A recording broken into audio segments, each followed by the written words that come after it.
Let's take a look at Dane Brugler from The Athletic. Friend of the program, was on the program for an entire show here. He has the Browns taking Greg Newsome. He has Newsome being available, and that one intrigues me a lot. Yeah, and I know I mentioned him earlier too, but again, I love Greg Newsome, and I know that some people have brought up, the lack of interceptions for him as maybe a deterrent. But one of the things that I had heard Bill Belichick talk about is that when it comes to looking at some of these defensive prospects, he doesn't necessarily put interceptions in a separate category than pass deflections.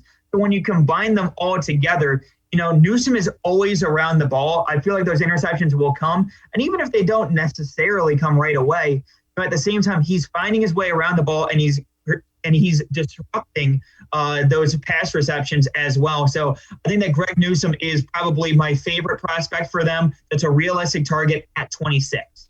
Yeah, and his pro day, he ran a lot faster than most people thought he would, but his head coach said he was going to, and his head coach said all the intangibles for a really good NFL corner are inside of Greg Newsome, which, most of them are going to say that. I was buying what Fitzgerald was saying, though.